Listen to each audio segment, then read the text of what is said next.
What happened on July the 22nd, 2011 brought Norway to a standstill and shocked the whole of Europe. 77 people murdered with deadly precision and with extraordinary malice. The judges had one task: to decide the context of Breivik's attacks, his sanity or insanity.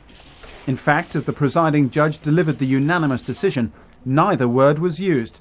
But the sentence made it clear that this was a jail term and not a psychiatric order. The verdict is unanimous and has the following conclusion. Anders Behring Breivik, born on February 13, 1979, is sentenced for violation of the Penal Code for a term of 21 years in a minimum period of 10 years.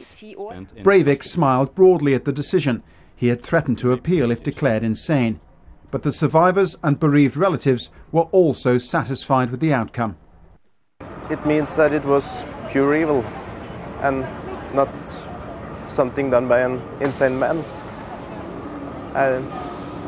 That will be the difference, but for me in personal it doesn't make a difference because I've lost so many friends anyway. The attacks of July 22nd, 2011 were the stuff of nightmares. In the first attack at 3:17 in the afternoon, Breivik detonated nearly a ton of homemade explosives in the heart of Oslo's government quarter. 8 people were killed, hundreds more were injured.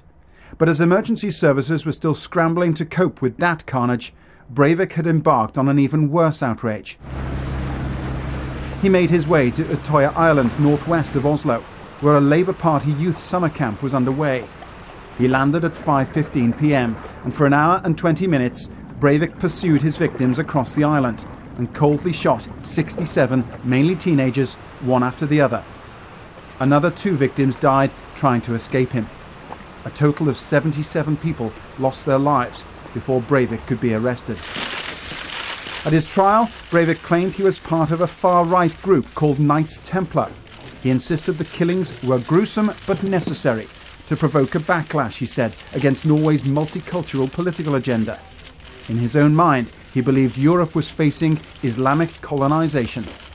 There was considerable concern that Breivik had been allowed that opportunity to try to justify his crimes and propagate his far right-wing political beliefs. But despite their profound shock and considerable anger, Norwegians put their faith in the strength of the legal system, the rule of law, and the fairness of the process. This was the judgment that most Norwegians hoped for, ironically including the accused. Now we can focus on what this really was, I believe, and what the judgment says it was, a political attack, and start to think about how to prevent such acts in the future. The worst thing, in my personal opinion, would have been to judge this as a madman's work. The prosecution is not expected to appeal the verdict. The survivors and bereaved can now move on with their lives. It is inconceivable that Breivik will ever be released, and that reassurance is perhaps the most important outcome of all.